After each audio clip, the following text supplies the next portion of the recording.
Hey, Shabbat Shalom, everyone. It's nice to be here with you guys on this Sabbath. Today we're going through Parshat Vayetzei. Vayetzei or Vayetzei, depending on how you want to pronounce it, is dealing with, as you can see from the picture, the vision that Yaakov had. So we're going to talk about that. We're going to dig into that. Again, I thank each and every one of y'all for opening up this Shabbat with me. I know many of y'all, just like myself, are getting ready for service for today. So I'm not going to keep you long at all. I just want to give you a morning vitamin. And I figure that's what I probably do on Shabbat. Because on the preparation day, I want to be able to get everything straight. And then that gets me on here late at night. So I said, instead of being on here late at night, just give a quick vitamin in the morning, right before we all leave out to go what we got to do for service or whatever it is we're going to be doing. So that's what we're going to do today. We're going to delve into it. Thank you, everybody, for being here with us on this Shabbat. Hope all of your Shabbat, all of y'all are doing well on this Shabbat. And again, I appreciate the support and the love from everyone. It's good to be back. I said, I'm trying to get the content together, but I said, at least I know I can be on there on the Shabbat to get some things done with the Shabbat. And here I am. So without further ado, we're going to go ahead and get into our message for today, or our vitamin for today. Now, our vitamin for today, let me first start off with this. I was going to start off going right into the Torah portion. The Torah portion, of course, is coming from Genesis or Bereshit, chapter 28, and starting at verse 10. It is called Vayetzei or Vayetzei. And this is where we are. But before I get into that, I wanted to go into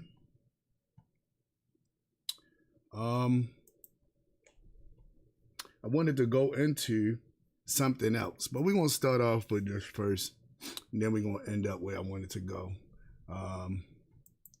So Vayetzei.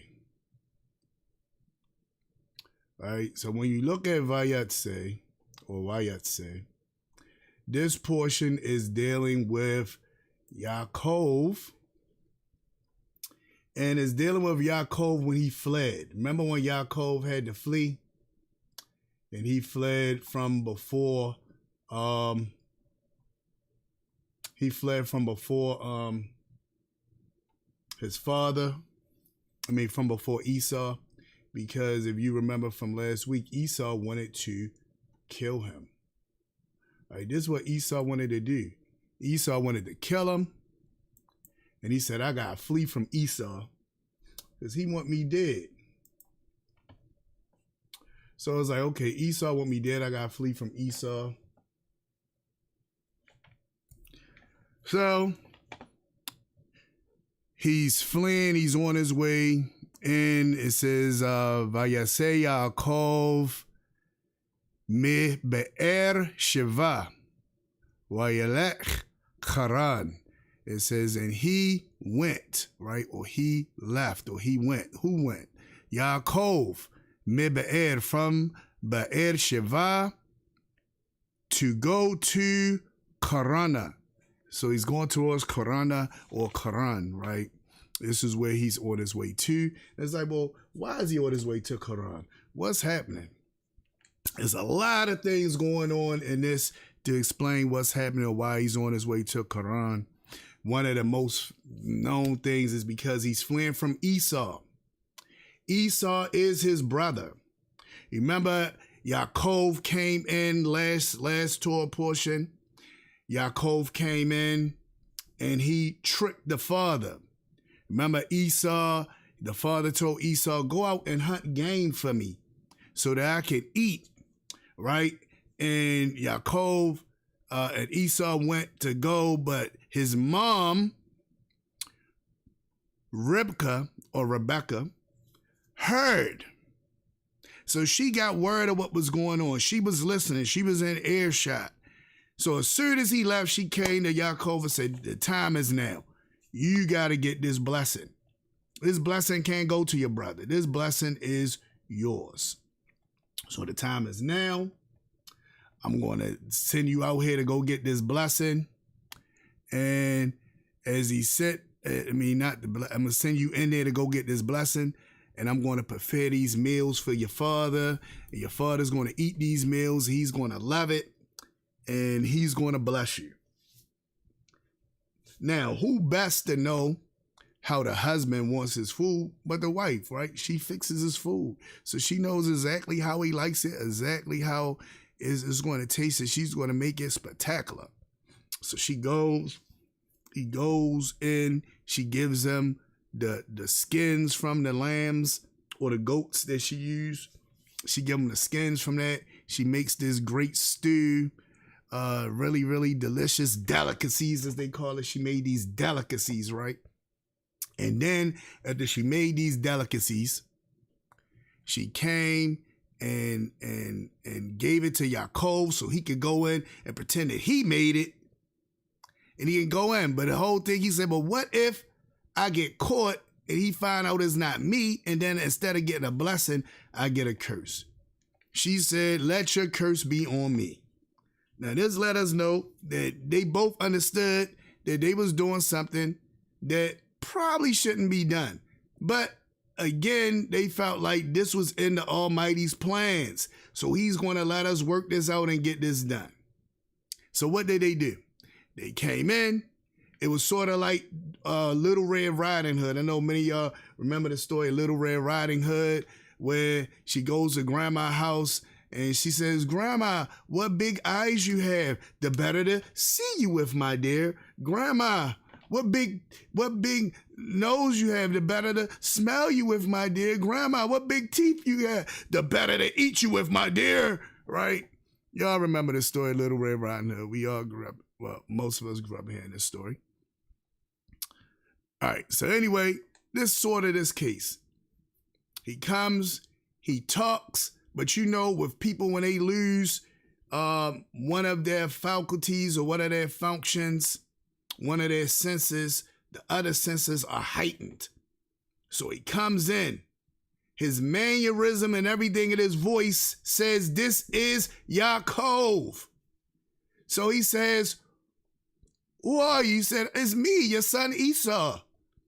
And he like, nah, I know this not Esau. I know this voice. I know this is not Esau. Come here. You saying you Esau? Come here. So yeah, it's me, Esau. So he grabs his arm. He feels the fur from the goat skin that's been sewed onto his arm. They made sleeves or clothes from out the goat so he could still feel rough like the goats. And he rub it. He said, okay, well, you feel like Esau. Come here. He smell him. You smell like Esau. But you sound like Yaakov. You smell like Esau. You feel like Esau. But you sound like Yaakov. Something's not right. Here, eat my food so you can give me the blessing, Dad. Right? He eats the food. He gets the blessing. As soon as he leaves out, Esau comes in with the food he prepared. And now he hears the voice and he knows this is Esau. But he begins shaking, saying, who is this? Who are you? And he says, me, Esau. You don't know who I am, Dad. It's me. Right? I came with the food like you told me to. He said, well, who was that other guy that came in here and received the blessing, and he shall be blessed? Right? That's the long story. To sum it up, Esau was mad. Esau said, you know what? It's all good. He got me. But guess what? I'm going to kill him. That's how Esau made himself feel better. Esau made himself feel better by saying, I'm going to take him out. He got me. Ain't nothing I could do. But guess what? I'm going to take him out. That's how I'm going to get my revenge. I'm going to take him out. So that's where our story picks up, because his mom hears this and says, you know what? I don't want my son to die. I'm going to send him away to my brother's house. but I got to make up some excuse. So, hey, go to my brother's house and take a wife for yourself. So the whole mission or point of him going down to Haran wasn't just to escape. That was the main part, was to escape. The other part was to actually find a wife from her brother's children. Now, our story picks up right here where Yaakov is left. He's on his way, and now it's getting late. It says he came unto a certain place and stopped there for the night, for the sun had set. Taking one of the stones from that place, he put it under his head and lay down in that place. Right? So he's there. He takes this stone. There's a lot going on with the stone or the interpretation of this, but we're going to bypass that because we want to focus on our goal. But I'll tell y'all, if y'all investigate more about these stones, you are going to be amazed. That's all I'm going to tell you. Investigate more about them stones. Like, look up stuff, say, what's going on with the stones in Genesis 28:12, right? Investigate more about them stones, right? And you're going to be surprised with what you learn. I'm going to leave that there. You can send me a message back later or put it in the comments below saying, I investigated about the stones, and boy, you was on point with it. Yes, it was amazing what I learned. And you can share what you learned, and we can expound on that more in the discussion in the chat below. Anyway. So he's there, he lays on a stone. Now imagine this, you're laying on a stone going to sleep. Yaakov left almost with basically nothing. He just left. He's leaving like somebody that's fleeing. It's not like when Eliezer, the servant of Abraham, left to go get Rivka to be Yitzhak's wife, right? It's not like that. Because he came with all kind of wealth and all this stuff. Yaakov is leaving with nothing but the clothes on his back. So he stops, he goes to his place, he rests his head down at the place, he goes to sleep, and he says, YHWH. And he had a dream, right? YHWH, and he had a dream, and behold, a stairway, right? A stairway, or some of your verses say a ladder, right? But this stairway or this ladder was set up on the ground, and its top reached to the sky. The messengers of Elohim were going up and down on it. Now, you might say messengers. The idea of this messages, let's look at another translation. I'm going to go here. All right. Let's see if I can make this a little bigger. But that's too big. I'll bring it down. All right. So it says,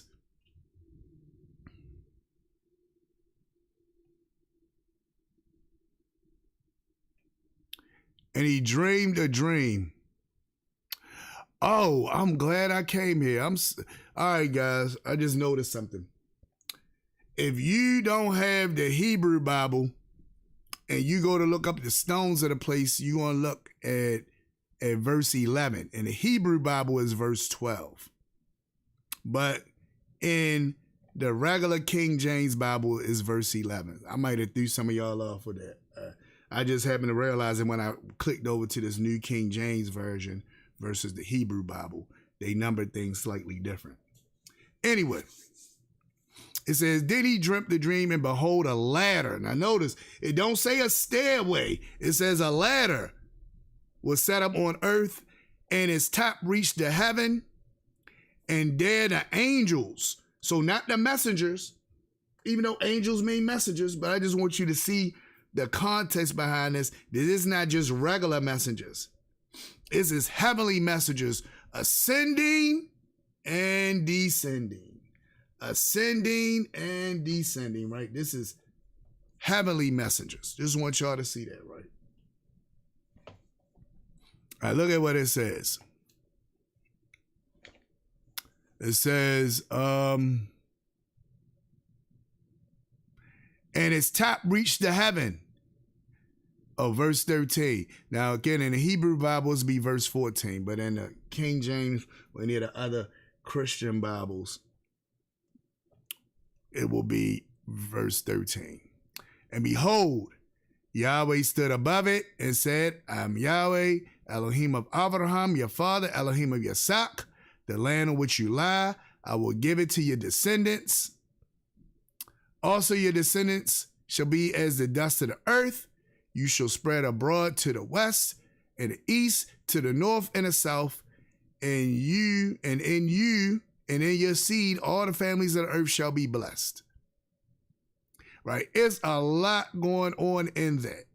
Now, I'm going to go back to this version right here.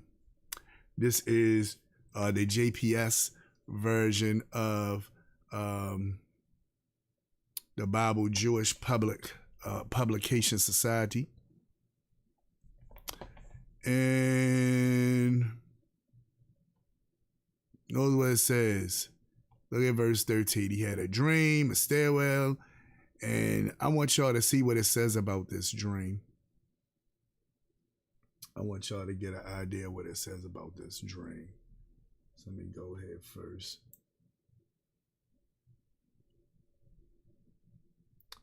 All right, so with this dream, there's a lot going on.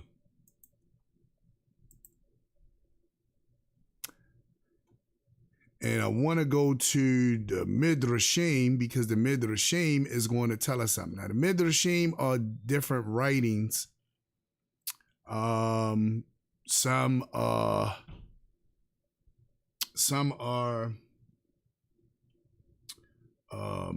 allegorical. Some represent things. Some have suds in them. So you might be like, what are you talking about with the allegorical, the suds, all these things? What are you talking about right now? All right, so let me show y'all something.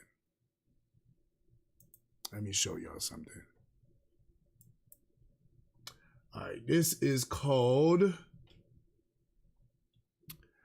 dealing with this thing called Paradis. Paradis is an acronym. The acronym stands for Parshat, Remes, Drash, and Sod. Those are the 4 different ways of interpreting the text that our sages of old have used. And as you see, the title is called The Hidden Orchid, right? And these are these things that the sages have used over time to bring forth knowledge and understanding of the different things that they're talking about. Now, I want y'all to see something.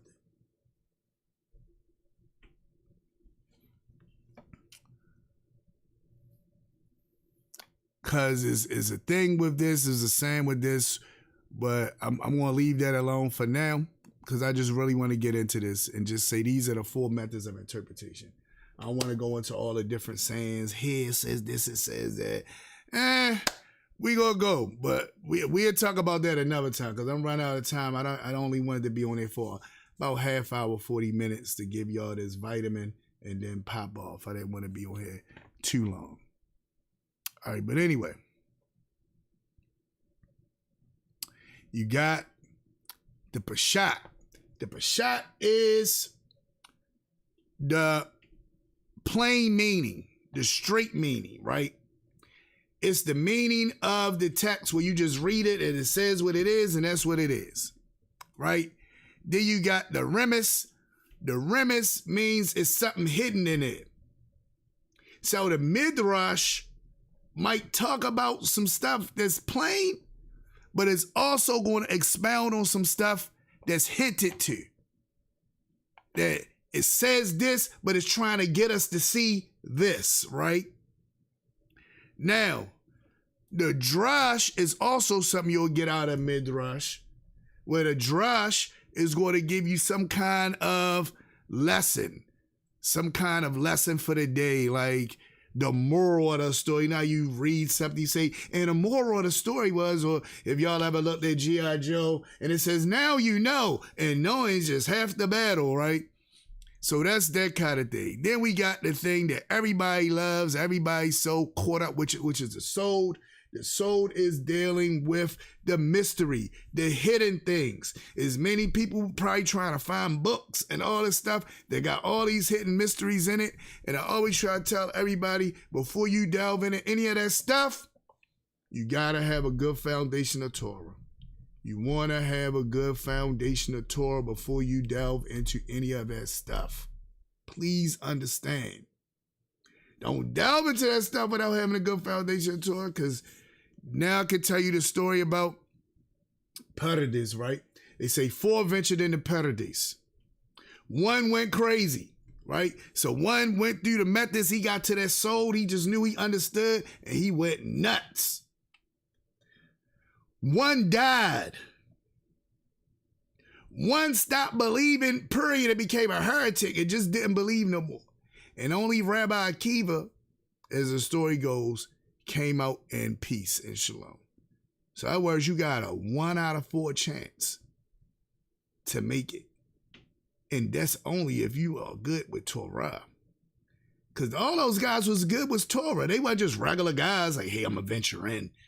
In order to venture in to the orchard, you had to have the mindset or knowledge of Torah.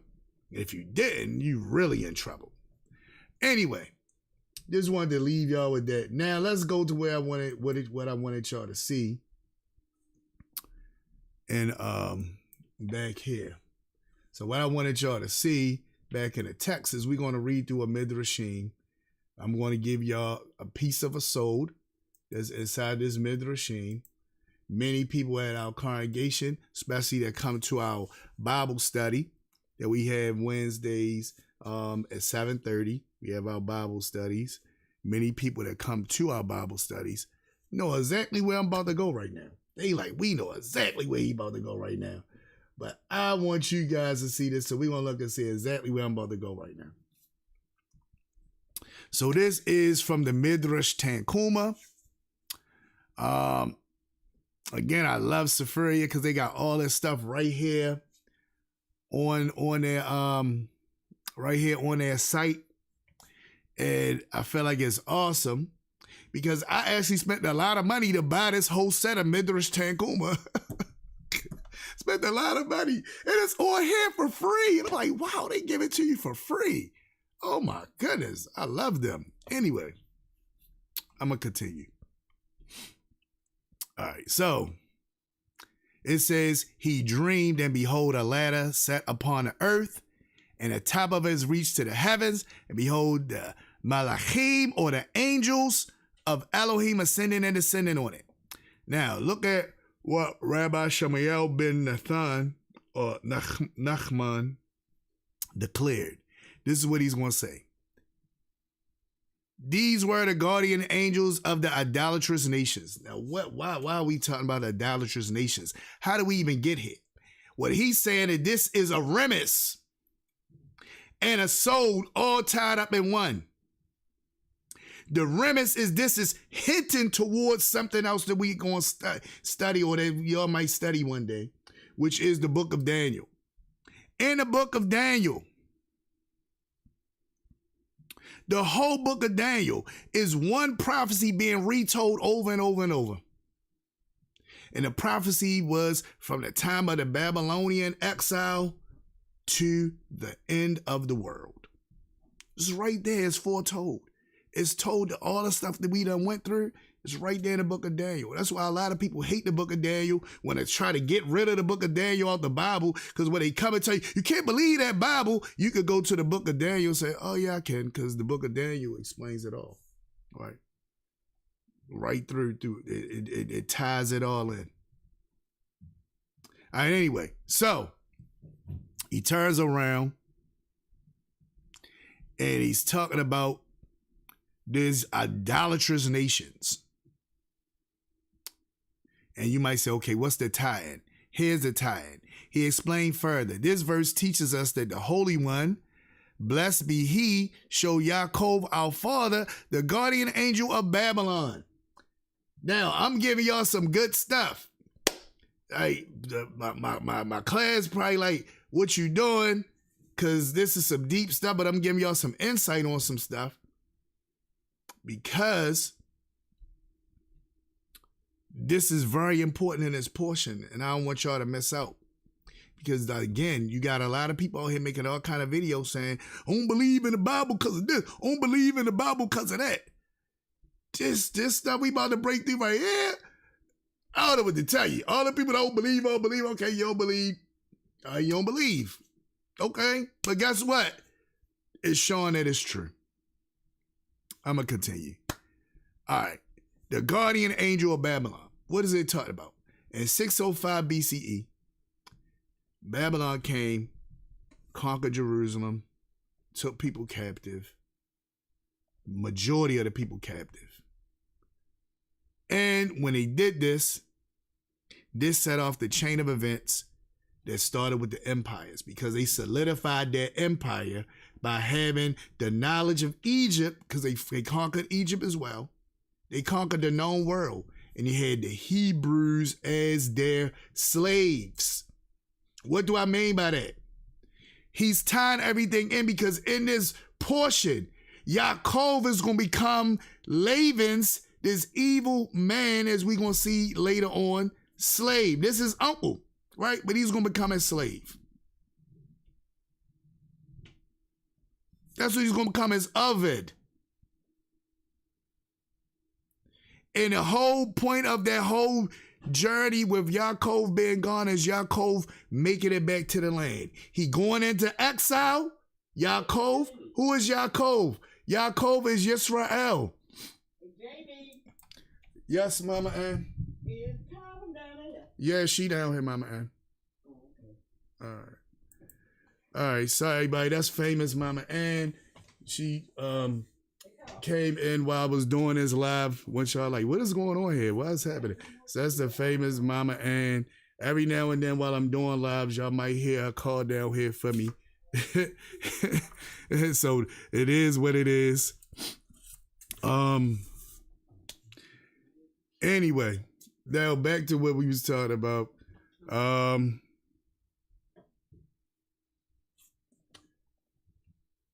Let me see.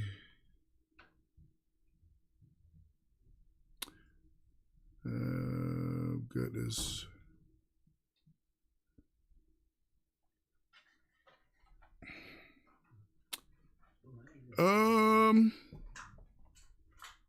There, I'm trying to get back to my thought. That kind of threw me off for a minute, but we're going to get it back.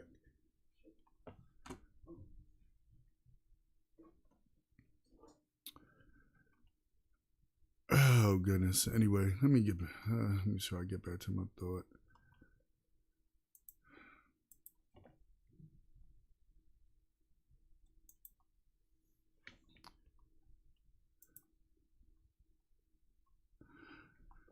All right. So with the angels ascending and descending on this throne, I'm just gonna go back over because I can't remember what I was saying. So I'm just gonna go back over where I was at. All right. So you got the angels ascending and descending. And this is breaking down these people that was going to conquer Israel, because Israel's going to be conquered, right? Ya'acob represents Israel. Now I remember what I was about to say. So Ya'acob is representing Israel, right? Ya'acob is representing Israel. So we got Israel, dealing with Israel ascending and descending.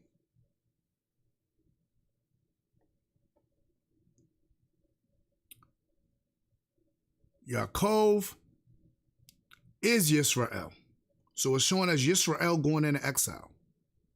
Ya'acob is Yisrael, right? Ascending and descending.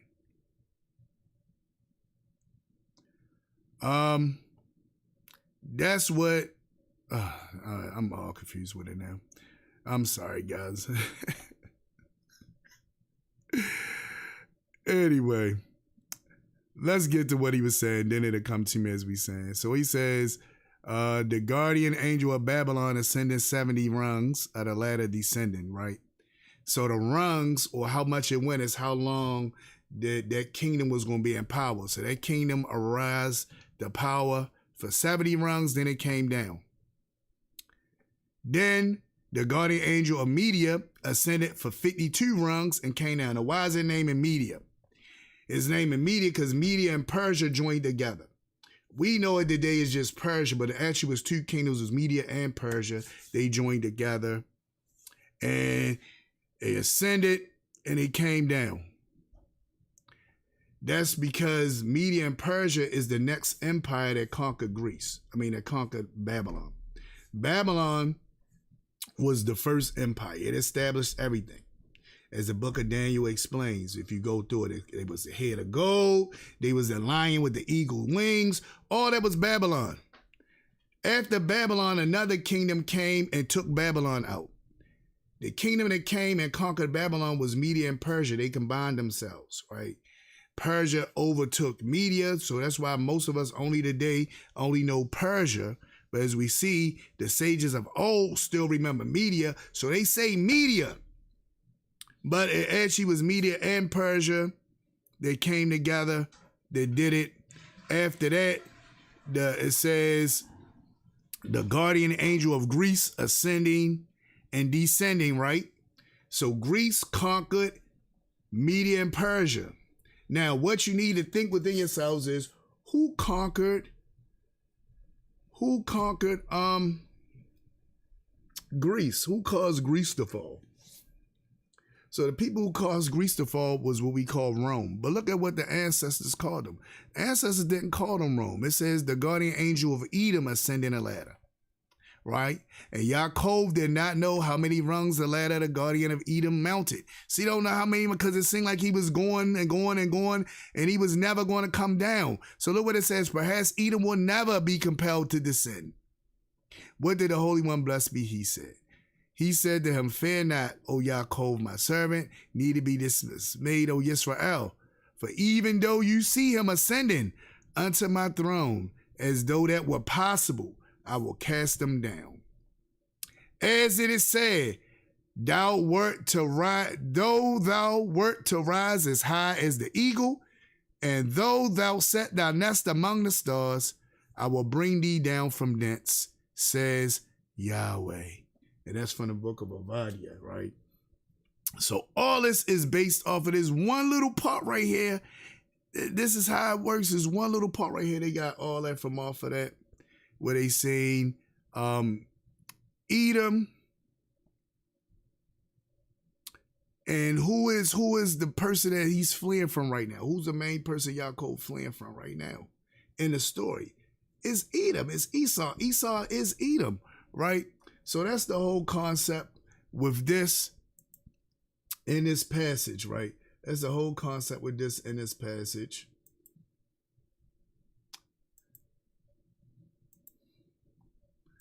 So now we back at the text for what is that. And the whole thing behind all of that is, remember, Ya'acob is going off to find a wife. But in him seeking to find his wife, he's also on a journey to find himself. We see all that happening. What happens later on in this portion? As Ya'acob is out there going through different things, what happens later on in this portion? Right? Let's go back. Let's go to 29, right? After he met Raquel, he did all this different stuff. Raquel and Leah. He got the children. And of course, they spent a lot of time with Ya'acob. More time than Abraham or Yitzhak was spent with explaining everything about Ya'acob, because this gets us to the point of where we're supposed to go to. Now look at what happens. This is Genesis, or better sheet 31. Looking at verse 17. It says, Ya'acob rose and set his sons and his wives on a camel. Now let's go back further.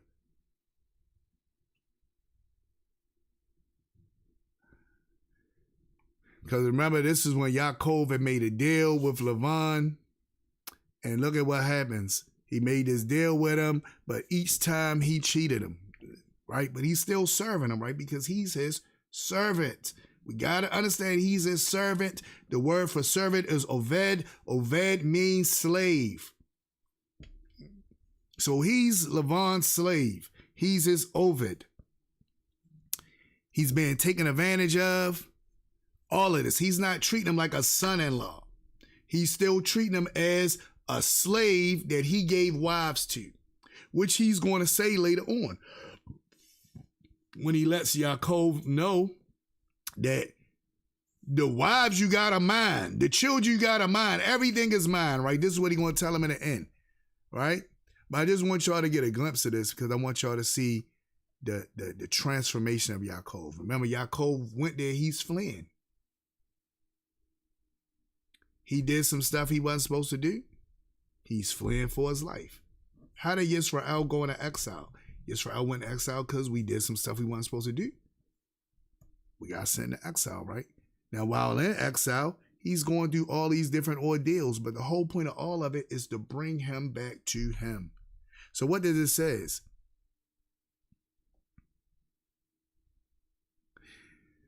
He going through all this stuff. The guy stealing stuff from the family, hating him now, all this stuff happening.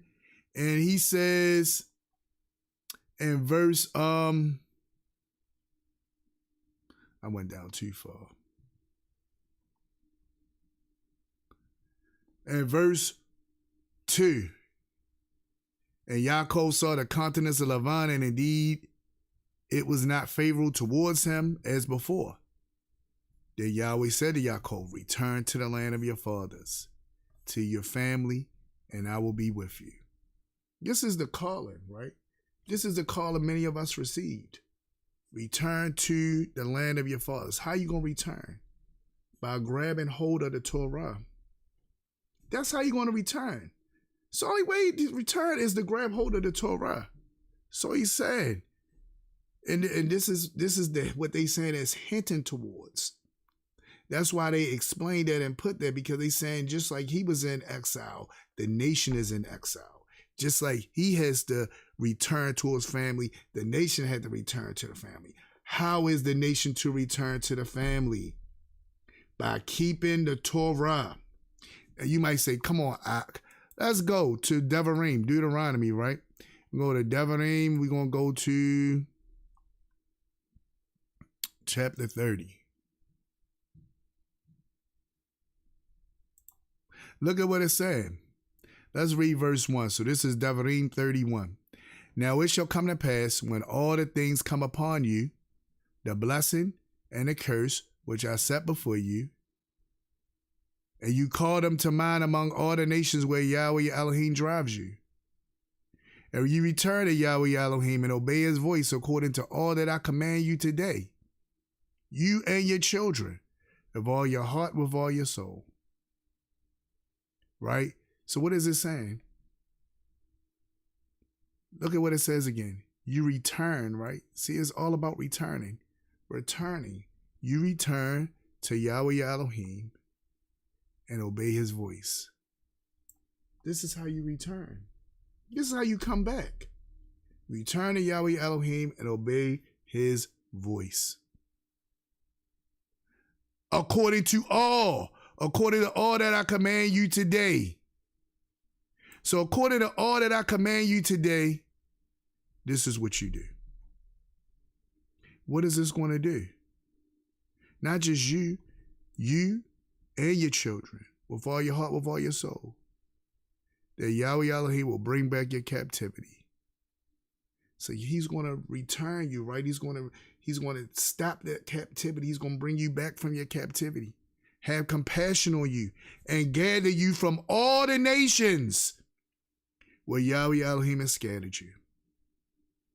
If any of you are driven out to the farthest parts of heaven, from there Yahweh Elohim will gather you, and from there he will bring you. So with that being said, everyone, I'm going to close out this section. So hopefully I was able to give you something from this vitamin. And I want to just leave you with our artist of the week. This is a beautiful song praising the Almighty, and I want to leave you with this as we close out. All right, this is our artist of the week. His name is Dunsin, and the name of the song is Yah.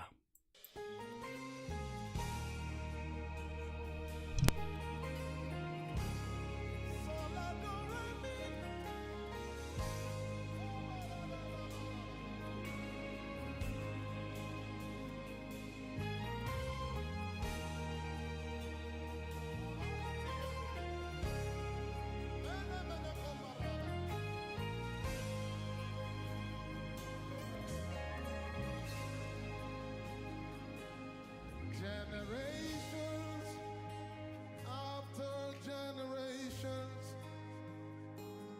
keep praising you, yet no word sums you up. Then I asked the Lord,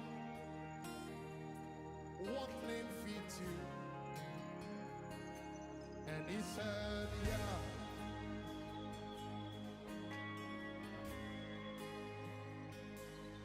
Generations after generations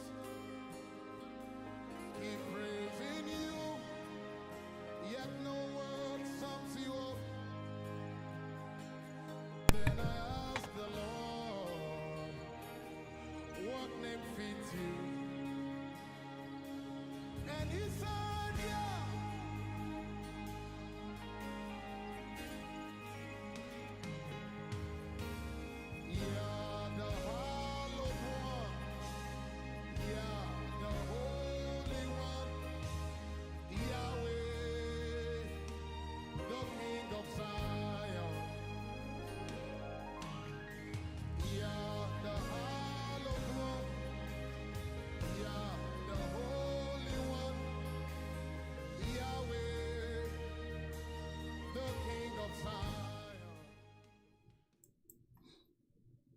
Beautiful, beautiful, beautiful, beautiful song. Hey, Torah Portion. I did not see all you on there. I appreciate y'all. Hallelujah, hallelujah, hallelujah. Thank y'all for tuning in today. And hopefully this was a good vitamin for y'all to get y'all started on y'all Shabbat. Say shalom to you. Shalom, shalom, shalom. Shalom, Isha. Thank you, my wife, for saying awesome job. Thank you, heart for serving. All praises due to the Most High. Hallelujah. All right, and with that, I want to say to all of y'all, Shabbat Shalom.